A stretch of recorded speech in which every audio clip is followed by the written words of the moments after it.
શ્રી કૃષ્ણ ભગવાન અને અર્જુન નગરમાં ફરવા માટે નીકળ્યા હતા. ત્યાં અર્જુનની નજર એક દુઃખી બ્રાહ્મણ પર પડે છે.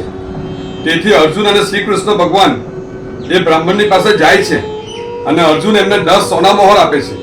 તેથી બ્રાહ્મણ ખુશ થાય છે અને બ્રાહ્મણ સોના મોહર લઈને એના ઘરે જતો હોય ત્યારે રસ્તામાં એક લૂંટારું મળે છે અને લૂંટારું એને બ્રાહ્મણને લૂંટી લે છે.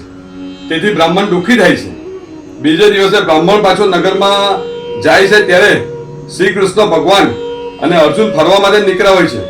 તેથી અર્જુનની નજર દુઃખી બ્રાહ્મણ પર પડે છે અને બ્રાહ્મણ સાથે વાત કરે છે ત્યારે ખબર પડે છે કે જે 10 સોના મોહર હતી તે એક લૂંટારુએ લૂંટી લીધી છે.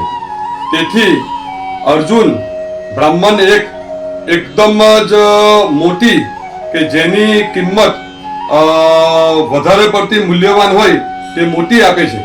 તેથી બ્રાહ્મણ ખુશ થઈને ઘરે આવે છે અને ઘરે આવીને એક જૂનું માટલું હોય છે એની અંદર મોટી સંતાડી દે છે અને બ્રાહ્મણ પછી ઘરે સૂઈ જાય છે.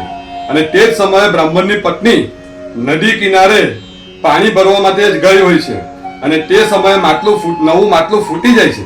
તેથી બ્રાહ્મણની પત્ની જે જૂનું માટલું હોય છે તે લઈને પાણી ભરવા માટે જાય છે અને તે જ સમયે મોટી નદીમાં પાણીમાં સરકી જાય છે. અને પછી પાણી ભરીને જ્યારે ઘરે આવે છે અને બ્રાહ્મણ જાગે છે ત્યારે બ્રાહ્મણ જોઈ છે કે જૂનું માટલું લઈને ગયો છે. તેથી બ્રાહ્મણ ખૂબ જ દુઃખી થાય છે અને પસ્તાવો કરે છે. તેથી બીજે દિવસે પાછા અર્જુન અને શ્રી કૃષ્ણ ભગવાન નગરમાં ફરવા ગયા હોય છે ત્યારે દુઃખી બ્રાહ્મણને જોઈ છે અને તે સમયે દુઃખી બ્રાહ્મણ અર્જુનને વાત કરે છે. તેથી તે સમયે શ્રી કૃષ્ણ ભગવાન થોડું હસે છે અને શ્રી કૃષ્ણ ભગવાન એને 2 આના આપે છે. હવે આ 2 આનાની કિંમત તો એટલી બધી હોતી નથી.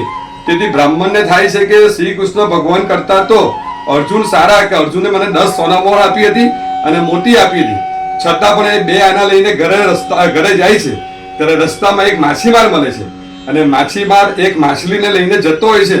ત્યારે બ્રાહ્મણને થાય છે કે આ 2 આનાની મારા માટે તો કોઈ હવે કિંમત નથી, એના કરતા આ 2 આના માછીમારને આપીને હું આ માછલીને છોડાવી દઉં. અને એને 2 આના આપે છે અને માછલીને છોડાવે છે અને માછલીને એક વાસણમાં મૂકે છે અને અંદર પાણી ભરે છે અને તે જ સમયે એને એમ થાય કે ચાલો હવે હું આ માછલીને નદીમાં હું છોડી દઉં છું. અને જેવો નદી કિનારે જાય છે ત્યારે માછલીના મોંમાંથી મોતી નીકળે છે અને મોતી નીકળે છે એટલે એટલો બધો એ ખુશ થઈ જાય છે. તેથી એ જોરમાં ને જોરમાં એમ બોલે છે કે મળી ગયું, મળી ગયું, મળી ગયું.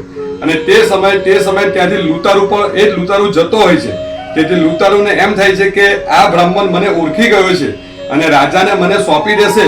તેથી એ લૂંટારું એને એમ કહે છે કે હું તમારી જે 10 સોના મોહર છે તે હું તમને આપી દઉં છું. તેથી તમે મને રાજા પાસે ના પકડાવતા. તેથી એને 10 સોના મોહર પણ મળી જાય છે અને મોટી પણ મળી જાય છે. ત્યાર પછી મળી જાય છે. તેથી શ્રી કૃષ્ણ ભગવાન અર્જુનને કહે છે કે કોઈના ભાગ્યમાં જે સમયે જે મળવાનું હોય છે તે જ મળે છે. કારણ કે તે ગમે તેટલી આપણે બ્રાહ્મણની તે ગમે તેટલી રીતે મદદ કરી છતાં પણ બ્રાહ્મણને તે સમયે ના મળ્યું અને જે સમયે મળવાનું એના ભાગ્યમાં લખાયું હતું તે સમયે જ મળ્યું છે.